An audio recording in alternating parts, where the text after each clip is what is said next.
চট্টগ্রামের ফিশারিঘাটে খাল থেকে ভাসমান অবস্থায় এক শিশুর লাশ উদ্ধার করা হয়েছে। নিখোঁজ রয়েছে আরেক শিশু। এই মুহূর্তে সেখানে আছেন রিপোর্টার পার্থপ্রতিম বিশ্বাস। সরাসরি যাচ্ছি তার কাছে।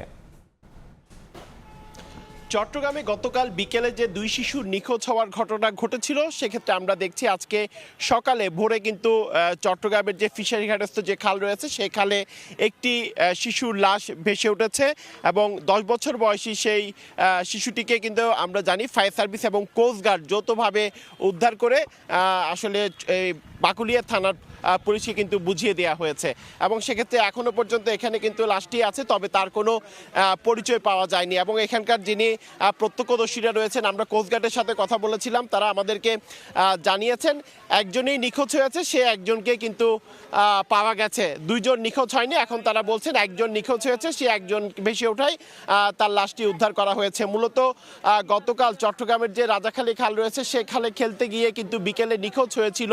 তখন আমাদেরকে আসলে বলা হয়েছিল ফায়ার সার্ভিস এবং স্থানীয় মানুষজন, দুইজন শিশু নিখোঁজ হয়েছিল এবং ফায়ার সার্ভিসের ডুবুরি দল আসার পর তাদের উদ্ধার অভিযান শুরু করেছিল। 3 ঘন্টা উদ্ধার অভিযান চালানোর পরও কিন্তু আসলে শিশুটিকে খুঁজে পাওয়া যায়নি এবং আমরা এসে শুনেছি এরপর রাতেও কোস্টগার্ডের সদস্যরা এসে তারাও কিন্তু উদ্ধার অভিযান চালিয়েছিল, কিন্তু শিশুটির লাশ উদ্ধার করা সম্ভব হয়নি। আজকে ভোরে খালের মধ্যে 10 বছর বয়সী অজ্ঞাত পরিচয় নামহীন একটি শিশুর লাশ ভেসে ওঠে এবং এরপরে কিন্তু ফায়ার সার্ভিস এবং কোস্টগার্ড শিশুটির লাশ উদ্ধার করে এবং লাশটি উদ্ধার করার পরে আসলে এখানে আমরা দেখছি থানার যারা সিনিয়র কর্মকর্তারা রয়েছেন তারাও কিন্তু এখানে এসেছেন এবং ফায়ার সার্ভিসের সদস্য যারা রয়েছেন তারাও কিন্তু এখানে আছেন, কোস্টগার্ডের সদস্যরা আছেন এবং লাশটি থানায় বুঝিয়ে দেওয়া হয়েছে। তবে এখনো পর্যন্ত থানার সদস্যদের সাথে কথা বলে আমরা জেনেছি কেউ নিখোঁজ এবং কোনো শিশুর পরিচয় নিয়ে কিন্তু এখনো কিন্তু কোনো স্বজনরা আসেনি। তো এই ছিল আমার কাছে এখনো পর্যন্ত চট্টগ্রামের